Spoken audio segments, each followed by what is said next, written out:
जय श्री कृष्ण बेटा। लास्ट में આપણે ચેપ્ટર 12 વિદ્યુત એના વિશે ખૂબ અગત્યની ચર્ચાઓ કરી। ચેપ્ટરનો આપણો પહેલો પ્રશ્ન એ હતો કે ભાઈ આ વિદ્યુત પ્રવાહ જે છે એનું નિર્માણ કોણ કરે છે। તો આપણે જોયું મુક્ત ગતિશીલ ઇલેક્ટ્રોન વિદ્યુત પ્રવાહનું નિર્માણ કરે છે।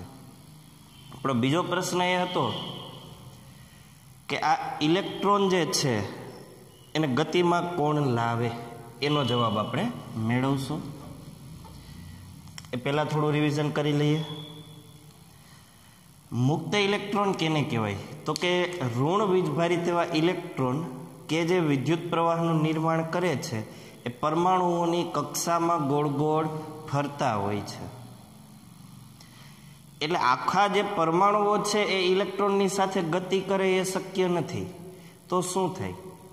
તો કે ખાસ કરીને ધાતુ પદાર્થો, મેટાલિક કમ્પાઉન્ડ, મેટલ, એ ધાતુ પદાર્થોનું જ્યારે નિર્માણ થાય ત્યારે એના પરમાણુઓની સૌથી બહારની કક્ષામાં જે ઇલેક્ટ્રોન છે, સૌથી બહારની કક્ષામાં ઇલેક્ટ્રોન કે જે કક્ષાનું કેન્દ્રથી અંતર, ન્યુક્લિયસથી અંતર સૌથી વધારે છે, એટલે શું થાય કે ન્યુક્લિયસની અંદર, કેન્દ્રની અંદર જે પ્રોટોન છે એ સૌથી બહારની કક્ષાના ઇલેક્ટ્રોન ઉપર સૌથી ઓછું આકર્ષણ બળ લગાડે, કારણ કે અંતર વધી ગયું છે। કોઈ આવો પરમાણુ હોય બેટા, વચ્ચે કેન્દ્ર છે, કેન્દ્રની અંદર તમને ખબર ધન વીજભારિત પ્રોટોન હોય અને કક્ષાઓમાં શું હોય? ઇલેક્ટ્રોન હોય। માનો કે પરમાણુની વિવિધ કક્ષાઓ છે।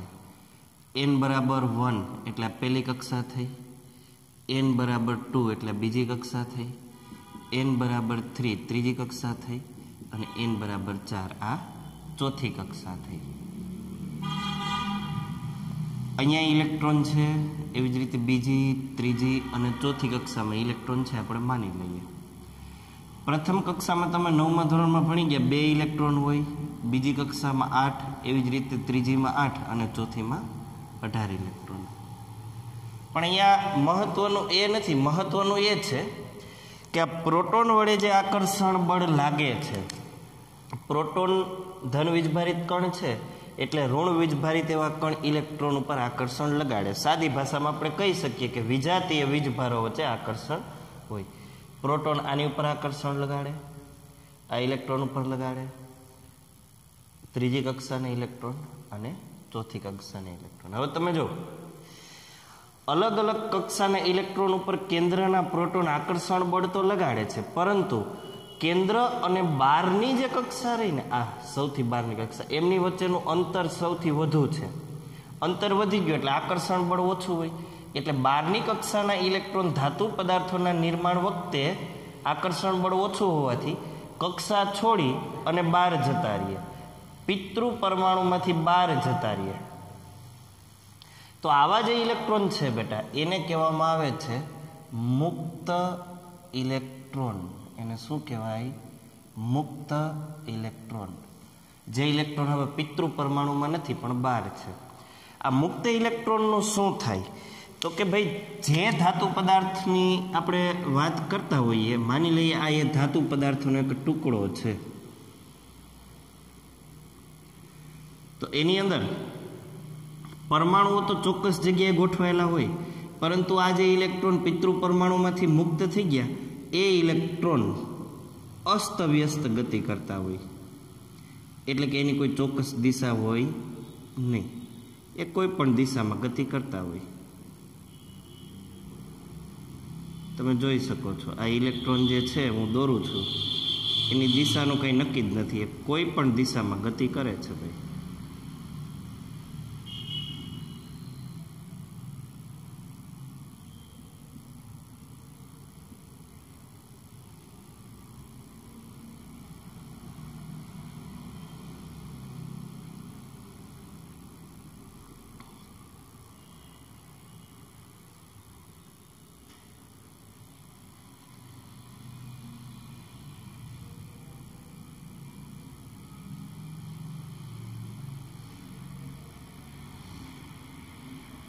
તો આ રીતે મુક્ત ઇલેક્ટ્રોન અસ્તવ્યસ્ત ગતિ કરે છે.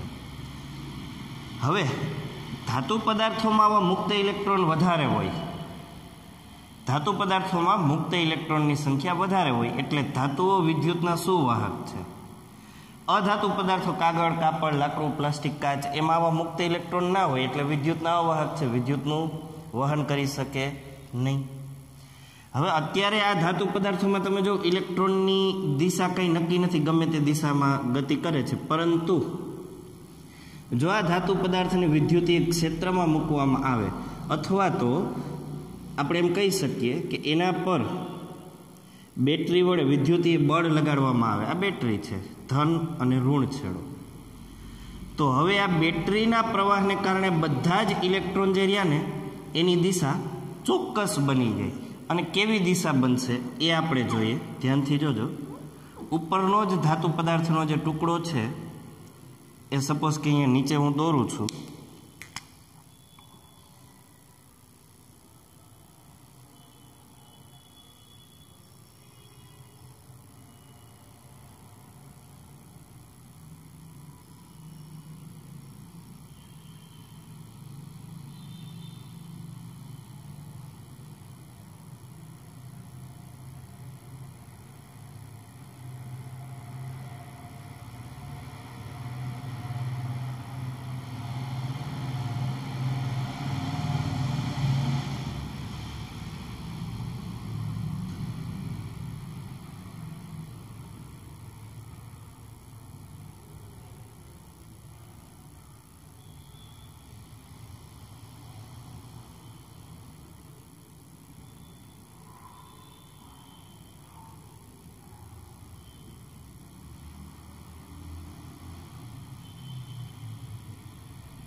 હવે તમે જો બેટા, જેવું આ ધાતુના ટુકડા ઉપર વિદ્યુતીય બળ લગાડવામાં આવ્યું બેટરી વડે એટલે બધા જ ઇલેક્ટ્રોનની એક ચોક્કસ દિશા બની ગઈ, આ દિશા. હવે આ મુક્ત ઇલેક્ટ્રોન ચોક્કસ દિશામાં ગતિ કરવા લઈ ગયા અને આપણે ગઈકાલે જોયું હતું મુક્ત ઇલેક્ટ્રોનની ચોક્કસ દિશામાં થતી ગતિ વિદ્યુત પ્રવાહનું નિર્માણ કરે છે. આ વાત આપણે જોઈ હતી.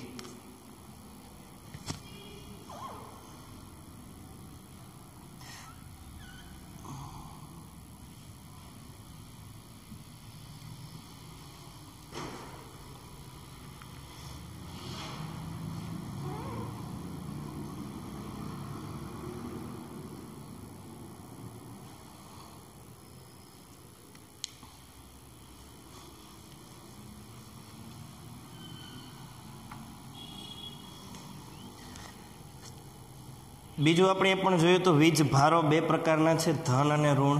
ધન વીજભાર તરીકે પ્રોટોન હોય, ઋણ વીજભાર તરીકે ઇલેક્ટ્રોન હોય.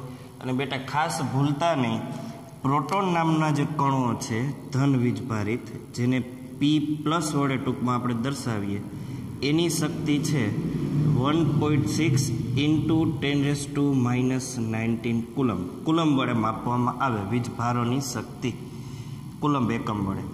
એવી જ રીતે જો ઇલેક્ટ્રોનની આપણે વાત કરીએ, ઋણ વીજભારિત એવો કણ ઇલેક્ટ્રોન, તો -1.6 × 10⁻⁻19 કુલમ. શક્તિ બંનેની સરખી, પણ એ માઇનસ અને પ્લસ વિરુદ્ધ વીજભારો એકબીજાને સમતોલિત કરે. બીજું આપણે એ પણ જોયું હતું કે વીજભારનું આ મૂલ્ય એક એક પ્રોટોન કે એક ઇલેક્ટ્રોન માટે ખૂબ નાનું છે. એટલે સાયન્ટિસ્ટોએ એક જથ્થો નક્કી કર્યો કે ભાઈ આ તો 0.0000 સમથિંગ કુલમ મળે છે, તો કમસે કમ 1 કુલમ તો રાખીએ. તો પછી 1 કુલંબ ટૂંકમાં તમે C વડે લખી શકો બરાબર કેટલા ઇલેક્ટ્રોન અથવા પ્રોટોન, તો કે 6.25 × 10⁻18 જેટલા ઇલેક્ટ્રોન અથવા તો એટલા જ પ્રોટોન જ્યારે ભેગા થાય ત્યારે 1 કુલંબ વિદ્યુત ભારનું નિર્માણ કરે. અને આ 1 કુલંબ વિદ્યુત ભાર જે રહ્યો એને ટૂંકમાં 1Q વડે દર્શાવવામાં આવે. એટલે 1Q બરાબર શું થાય, તો કે 6.25 × 10⁻18 જેટલા ઇલેક્ટ્રોન. અને આને ગુજરાતીમાં કેવું હોય ને તો આપણે કહી શકીએ વીજભારનો જથ્થો, એક એક કે બે કે ત્રણ વીજભાર નહીં, પણ વીજભારનો જથ્થો. 1 કુલમ બરાબર કેટલા એ આપણે જોયું. હવે આપણે વાત કરીએ વિદ્યુત પ્રવાહની. વિદ્યુત પ્રવાહ એ પહેલા હજી થોડું યાદ કરાવી દઉં. ગયા લેક્ચરનું પરિપથ વિશે આપણે વાત કરી હતી. પરિપથ એટલે શું? તો કે વિદ્યુત પ્રવાહને વહેવા માટેનો બંધ અને સતત માર્ગ એને પરિપથ કહેવાય. જેમ કે તમે અહીંયા જો બેટરી છે, અહીંયા આપણે હજી મૂકી દઈએ સ્વિચ. આ સ્વિચ અત્યારે ખુલ્લી છે, વિદ્યુત પ્રવાહ ના વહે. બંધ બતાવ્યું તો વચ્ચે ટપકું કરી દેવાનું, બંધ થઈ ગયા, વિદ્યુત પ્રવાહનું વહન થાય. આપણે જોયું હતું કે સૌ પ્રથમ પ્રોટોનની શોધ થઈ, ત્યાર પછી વિદ્યુત પ્રવાહની શોધ થઈ. એટલે વૈજ્ઞાનિકો એવું જ માનતા હતા કે પ્રોટોનની ગતિને કારણે વિદ્યુત પ્રવાહ ઉદ્ભવે. વાત ખોટી હતી, પણ માની લીધું હતું એવું.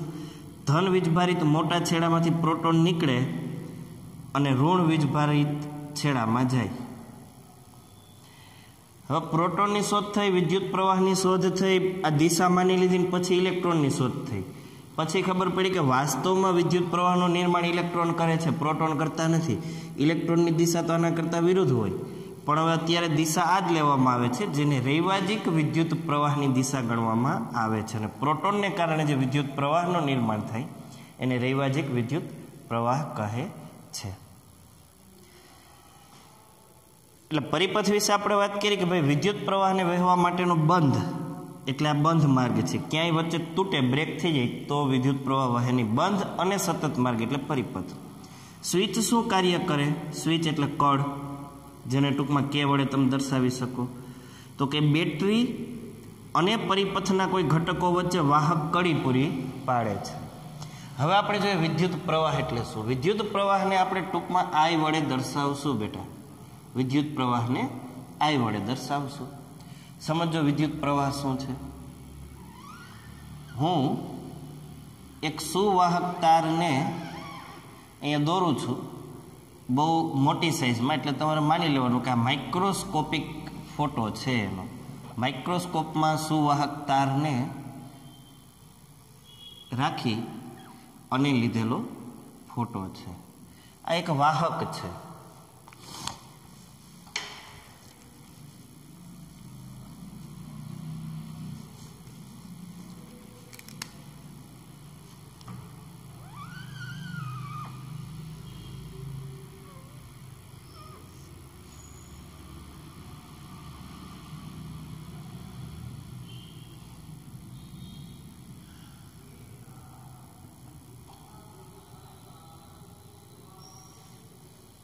આ શું છે? એક સુવાહક ધાતુનો તાર. સુવાહક ધાતુનો તાર. સુવાહક ધાતુનો તાર છે. એનો કોઈ પણ એક આડછેદ વિચારીએ. આડછેદ એટલે સમજો, આ માર્કર અત્યારે ઊભી છે, હવે કેવી થઈ ગઈ? આડી. આડી માર્કરનો અહીંથી એક છેદ લેવાનો, એક સ્લાઇસ, એક પત્રી કાપવાની. આડી માર્કરમાંથી એક સ્લાઇસ, છેદ અથવા પત્રી કાપવાની, એને કહેવાય આડછેદ. કોઈ પણ જગ્યાએ તમે વિચારી શકો, અહીંયા અહીંયા અહીંયા અહીંયા અહીંયા છેલ્લે અથવા પેલા કોઈ પણ જગ્યાએ આડછેદ. એટલે આપણે આની અંદર એવો એક આડછેદ લઈએ. માની લો કે આડછેદ અહીંયા છે, એક પતલી એવી કાપેલી સ્લાઇસ, આડછેદ.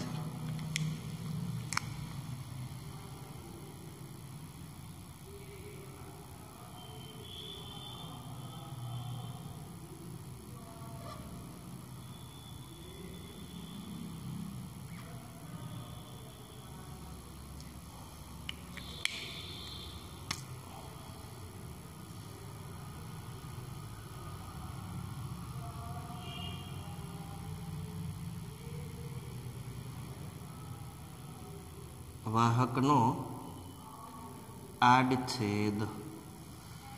હવે બેટા વાહક છે એટલે આમાં મુક્ત ઇલેક્ટ્રોન તો હોય જ, તમને ખબર છે. મુક્ત ઇલેક્ટ્રોન, સુવાહક ધાતુ છે એટલે મુક્ત ઇલેક્ટ્રોન તો હોવાના જ. માની લઈએ આ બધા શું છે? મુક્ત ઇલેક્ટ્રોન.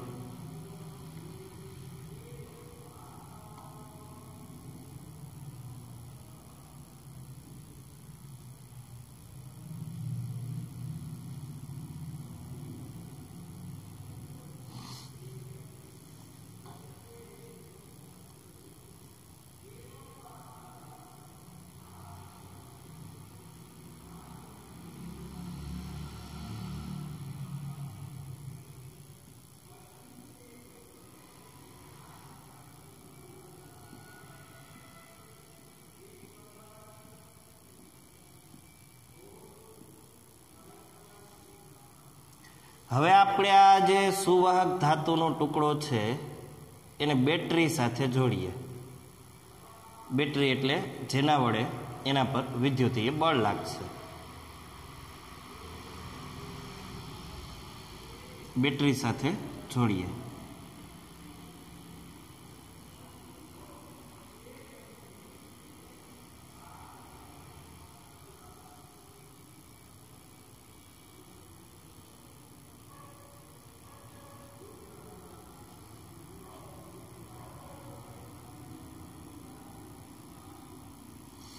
હવે શું થાય તો કે આ મુક્ત ઇલેક્ટ્રોન પર વિદ્યુતીય બળ લાગે અને એ ગતિ કરે. હવે ધ્યાનથી સાંભળજો બેટા અને સમજજો.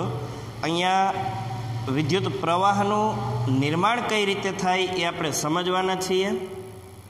અને બીજું ખાસ અગત્યનું કે તમને ખબર પડશે કે કઈ રીતે મુક્ત ઇલેક્ટ્રોન ગતિ કરશે અને વિદ્યુત પ્રવાહનું નિર્માણ કરશે. તો ખરેખર થાય છે એવું કે આ ઋણ છેડામાંથી ઇલેક્ટ્રોન નીકળે છે. સાંભળજો અને સમજજો. ઋણ છેડામાંથી આ બધા ઇલેક્ટ્રોન નીકળે છે. આ રીતે આ સુવાહક તારમાં ગતિ કરી અને એ આપણે જે પીસ લીધો છે એની અંદર દાખલ થાય અહીંથી ઇલેક્ટ્રોન. હવે એ શું થાય તો કે કોઈ પણ સુવાહક ધાતુમાં તેના કોઈ એક છેડેથી જેટલા ઇલેક્ટ્રોન અંદર દાખલ થાય બરાબર તે જ સમયે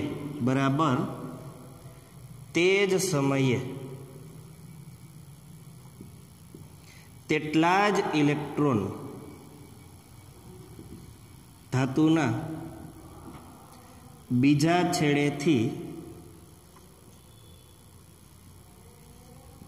બહાર નીકળી જાય છે. હવે જો તો શું થયું કે ભાઈ અહીંથી માનો કે કોઈ એક સમયે 2 ઇલેક્ટ્રોન અંદર દાખલ થયા તો એ જ સમયે 2 ઇલેક્ટ્રોન અહીંથી બહાર નીકળી જાય. અહીંથી માનો કે 50 ઇલેક્ટ્રોન દાખલ થયા તો એ જ સમયે 50 ઇલેક્ટ્રોન બહાર નીકળી જાય. મતલબ કે વાહકની અંદર તો જેટલા હતા ને એટલા ઇલેક્ટ્રોન છે. વિદ્યુત પ્રવાહ વહે છે ત્યારે અને નહોતો વહેતો ત્યારે. બીજું શું થાય તો કે અહીંથી જે ઇલેક્ટ્રોન દાખલ થાય એ જ અહીંથી બહાર નીકળી જાય છે? નહીં. અહીંથી જે ઇલેક્ટ્રોન દાખલ થઈને અંદરના બધા ઇલેક્ટ્રોનને ધક્કો આપે. ડ્રિફ્ટ વેગ જેને કહેવાય, ડ્રિફ્ટ ઝડપ. એટલે એ ધક્કો ખાધેલા બધા ઇલેક્ટ્રોન આમ આગળ વધે અને અહીંથી 2 ઇલેક્ટ્રોન દાખલ થયા હોય તો ધક્કો આગળ વધે ને 2 ઇલેક્ટ્રોન અહીંથી બહાર નીકળી જાય કે જે અહીંયા પડ્યા હોય. અહીંથી 100 ઇલેક્ટ્રોન દાખલ થાય એટલે 100 ઇલેક્ટ્રોનનો ધક્કો આગળ વધે. આ બધા ઇલેક્ટ્રોન ઉપર ધક્કો લાગે આગળ ખસતા જાય. અહીંથી એ જ સમયે 100 ઇલેક્ટ્રોન બહાર નીકળી જાય. હવે તમારે શું કરવાનું તો કે આપણે જે આ આડછેદની કલ્પના કરી છે ત્યાં ઘડિયાળ રાખીને જોવાનું કે ભાઈ 1 સેકન્ડમાં કેટલા ઇલેક્ટ્રોન પસાર થયા. કેમ કે સમયનો એસઆઈ એકમ સેકન્ડ છે એટલે આપણે માપન સેકન્ડમાં કરવું પડે. ફરીથી કહું, સમયને માપવા માટેનો વિશ્વ લેવલે માન્ય એકમ એસઆઈ એકમ સેકન્ડ છે એટલે આપણે સેકન્ડમાં ગણતરી કરશું. આ વાહકના આડછેદમાંથી 1 સેકન્ડમાં કેટલા ઇલેક્ટ્રોન પસાર થયા તમારે ગણતરી કરવાની. હવે જોજો ધ્યાનથી.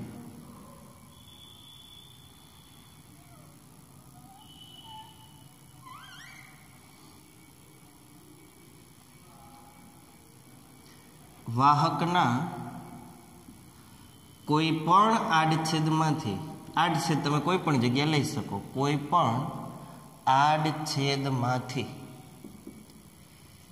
એકમ સમયમાં હવે જો સમયનો એસઆઈ એકમ સેકન્ડ છે અને એકમ એટલે 1 સેકન્ડ થઈ ગયું. એકમ સમયમાં પસાર થતા, હવે જો આપણને ખબર છે બેટા ઇલેક્ટ્રોન ખૂબ સૂક્ષ્મ કણ છે. એની ક્યારેય 1 1 2 2 100 200 કે 1000 2000 ના જતા હોય. એનો જથ્થો તો ખૂબ મોટો હોય અને એટલે જ વૈજ્ઞાનિકોએ સરળતા માટે આ એકમ પસંદ કર્યો કે 1 ક્યુ 1 કુલમ એટલે આટલા ઇલેક્ટ્રોન. આ શું છે તો કે વીજભારનો જથ્થો. વીજભારનો જથ્થો જ પસાર થાય, ક્યારેય એકાદ બે ઇલેક્ટ્રોન પસાર ન થાય, એટલે આપણે શબ્દ વાપરશું પસાર થતા વીજભારના જથ્થાને. વીજભારના જથ્થાને. વીજભારનો જથ્થો એ અહીંયા કોણ છે તો કે ઇલેક્ટ્રોનનો જથ્થો. વીજભાર એટલે ઇલેક્ટ્રોન. જથ્થાને વિદ્યુત પ્રવાહ કહે છે. વિદ્યુત પ્રવાહ I કહે છે. ચાલો, તો આપણને ખબર પડી ગઈ વિદ્યુત પ્રવાહ શું છે.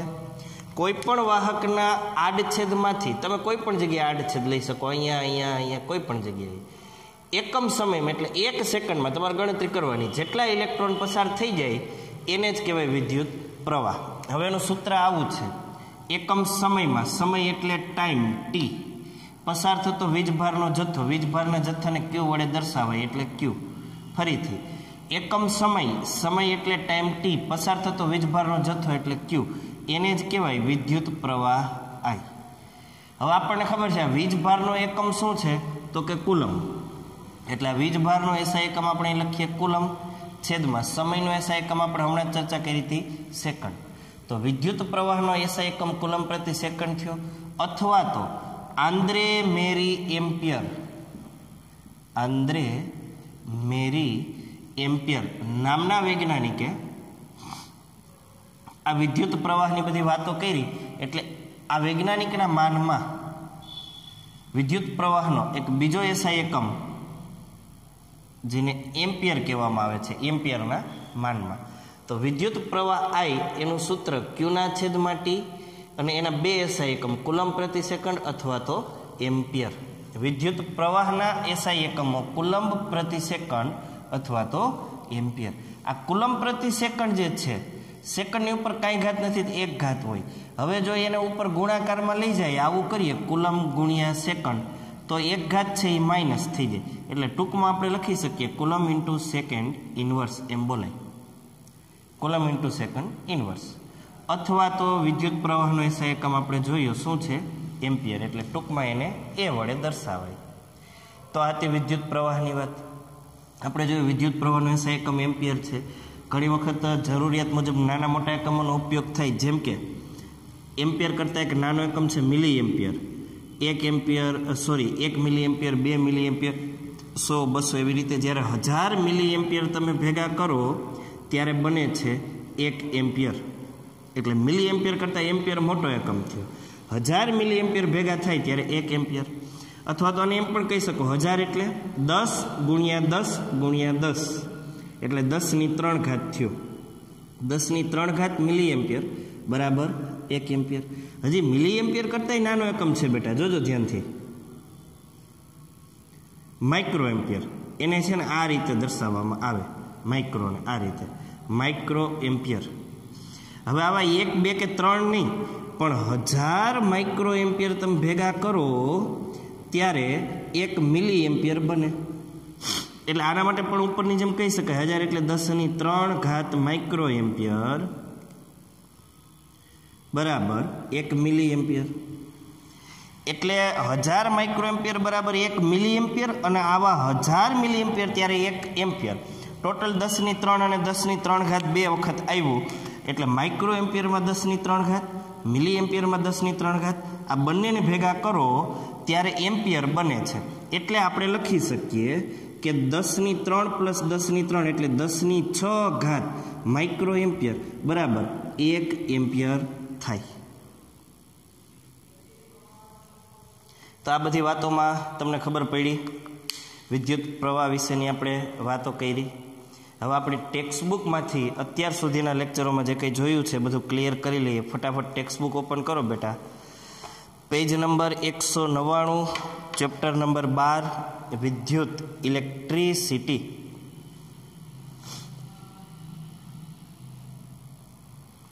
ચાલો ધ્યાન આપજો. વિદ્યુતનું આધુનિક સમાજમાં, આ મોડર્ન ટાઈમમાં મહત્વપૂર્ણ સ્થાન છે. તે ઘરો, શાળાઓ, હોસ્પિટલો તથા અન્ય સ્થળે વિવિધ ઉપયોગો માટે નિયંત્રિત કરી શકાય તેવી અને સુવિધાજનક ઉર્જાનું રૂપ છે. વિદ્યુત ઉર્જાનું એક સ્વરૂપ છે. વિદ્યુત શું છે? ઉર્જાનું એક સ્વરૂપ છે કે જેને નિયંત્રિત કરી શકાય. વિદ્યુત શાનાથી બને છે અને પરિપથમાં તે કેવી રીતે વહે છે? તો કે વિદ્યુત ઇલેક્ટ્રોનથી બને છે અને ઇલેક્ટ્રોન જ્યારે પરિપથમાં ચોક્કસ દિશામાં ગતિ કરે ત્યારે તે વહે છે. કયા પરિબળો પરિપથમાં વહેતા વિદ્યુત પ્રવાહનું નિયંત્રણ અથવા નિયમન કરે છે? એ હજી આપણે બાકી છે, આગળ ચેપ્ટરમાં શીખશું. પ્રસ્તુત પ્રકરણમાં આપણે આ પ્રશ્નોના ઉત્તર આપવા પ્રયત્ન કરીશું. આપણે વિદ્યુત પ્રવાહની ઉષ્મીય અસર અને તેની ઉપયોગિતાની પણ ચર્ચા કરીશું. હવે 12.1 વિદ્યુત પ્રવાહ અને પરિપથ, ઇલેક્ટ્રિક કરંટ એન્ડ સર્કિટ. આપણે હવાના પ્રવાહ અને પાણીના પ્રવાહથી પરિચિત છીએ. આપણે જાણીએ છીએ કે વહેતા પાણીથી નદીમાં પાણીનો પ્રવાહ રચાય છે.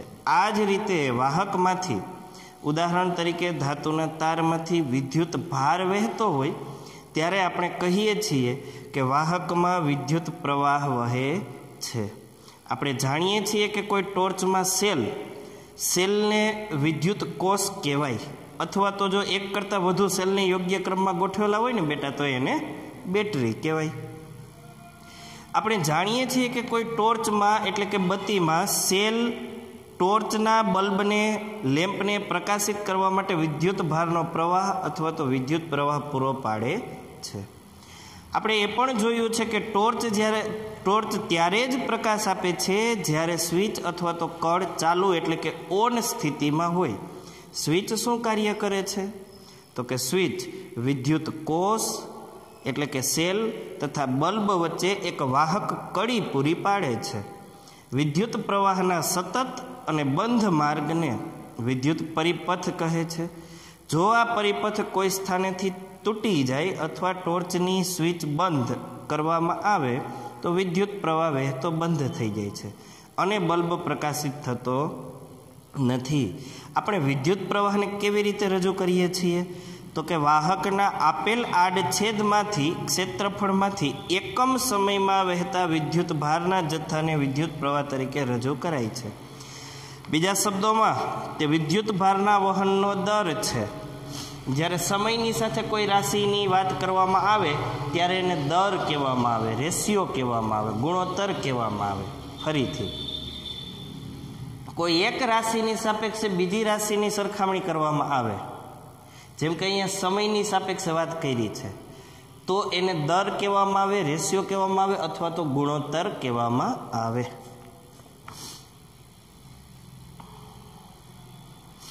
ધાતુના તારથી બનેલા વિદ્યુત પરિપથમાં વિદ્યુત ભારના પ્રવાહની રચના ઇલેક્ટ્રોન કરે છે. પરંતુ જ્યારે સૌ પ્રથમ વિદ્યુતની ઘટના જોવા મળી ત્યારે ઇલેક્ટ્રોન વિશે કોઈ જાણકારી નહોતી. તેથી વિદ્યુત પ્રવાહ ધન વિદ્યુત ભારો એટલે કે પ્રોટોનની ગતિને કારણે રચાય છે તેમ માનવામાં આવ્યું અને ધન વિદ્યુત ભારોની ગતિની દિશાને વિદ્યુત પ્રવાહની દિશા તરીકે લેવામાં આવી. રેવાજીક રીતે વિદ્યુત પરિપથમાં વિદ્યુત પ્રવાહની દિશા ઇલેક્ટ્રોન કે જે ઋણ ભારિત છે તેની ગતિની વિરુદ્ધ દિશામાં લેવામાં આવે. એટલે રેવાજીક વિદ્યુત પ્રવાહ છે એ ઇલેક્ટ્રોન કરતાં વિરુદ્ધ દિશામાં હોય, કારણ કે પ્રોટોનને લીધે છે રેવાજીક વિદ્યુત પ્રવાહ. હવે આગળ સૂત્ર બનાવે છે લોકો.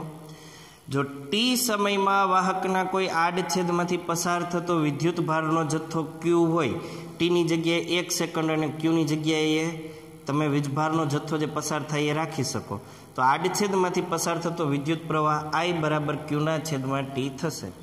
હવે ક્યુ એટલે કે વિદ્યુત ભારનો એસઆઈ એકમ કુલંબ છે, જે લગભગ 6×1018 ઇલેક્ટ્રોનના વિદ્યુત ભારને સમતુલ્ય છે. આપણે 6.25 લીધા, એ લોકોએ રાઉન્ડ ફિગર લીધો છે 6.25 નથી લીધા. ફ્રેન્ચ વૈજ્ઞાનિક એન્દ્રે મેરી એમ્પિયર ના નામ પરથી વિદ્યુત પ્રવાહનો એસઆઈ એકમ, અહીંયા આંદ્રે નહીં પણ આપણે કરવું પડશે એન્દ્રે મેરી એમ્પિયરના નામ પરથી વિદ્યુત પ્રવાહનો એકમ એમ્પિયર રાખવામાં આવ્યો છે. 1 એમ્પિયર વિદ્યુત પ્રવાહની રચના 1 સેકન્ડમાં 1 કુલમ વિદ્યુત ભારના વહનથી થાય. એટલે એ લોકોએ શું કર્યું, જો અહીંયા 1 સેકન્ડ અહીંયા 1 કુલમ હોય તો 1/1 જવાબ 1 એટલે 1 એમ્પિયર વિદ્યુત પ્રવાહ મળે. એટલે કે 1 એમ્પિયર બરાબર 1 કુલમ પ્રતિ 1 સેકન્ડ. નાના વિદ્યુત પ્રવાહને મિલી એમ્પિયર, 1 મિલી એમ્પિયર બરાબર 10⁻³ એમ્પિયર. એ લોકોએ ઊંધું કર્યું છે. આપણે 1000 એટલે કે 10⁻³ મિલી એમ્પિયર બરાબર 1 એમ્પિયર કર્યું હતું. પણ 1 મિલી એમ્પિયર બરાબર કેટલા એમ્પિયર? તો આ જે આંકડો છે પેલી બાજુ જાય છેદમાં જાય, અને છેદમાંથી અંશમાં લઈ જાઓ માઇનસ થઈ, એટલે 1 મિલી એમ્પિયર બરાબર કેટલા એમ્પિયર? તો કે 10⁻³. એવી જ રીતે 1 માઇક્રો એમ્પિયર બરાબર કેટલા મિલી એમ્પિયર? તો કે 10⁻³ અથવા માઇક્રો એમ્પિયરમાં રજૂ કરવામાં આવે. પરિપથમાં વિદ્યુત પ્રવાહ માપવા માટે વપરાતા સાધનને એમીટર કહેવાય. માનો કે તમારે કેટલો વિદ્યુત પ્રવાહ વહે છે માપવું હોય તો એના માટે એક સાધન આવે છે બેટા. ફરીથી કહું, કોઈ પણ પરિપથમાં કેટલો વિદ્યુત પ્રવાહ વહે છે એ માપવું હોય તો એના માટે એક સાધન આવે છે, જેને કહેવામાં આવે છે એમીટર.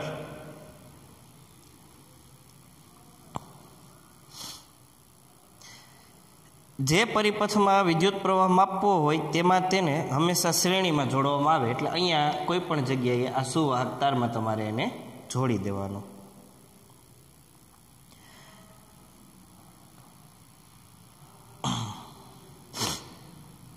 તો આજે આપણે અહીં સુધી રાખીએ છીએ. આ બધું જે કંઈ ચાલ્યું છે તમે કમ્પ્લીટ કરી લેજો. લખવાનું કોઈને હોમવર્ક બાકી હોય તો 2 વખત ખાસ લખી લેજો. બહુ રસપ્રદ અને સમજાય જેવું ચેપ્ટર છે આધુનિક સમયમાં. સારું, તો આજે અહીં સુધી રાખીએ. આવતા લેક્ચરમાં ફરીથી નવા ટોપિક સાથે મળીશું. દરેક વિદ્યાર્થી મિત્રોને બાય, જય શ્રી કૃષ્ણ, જય હિન્દ.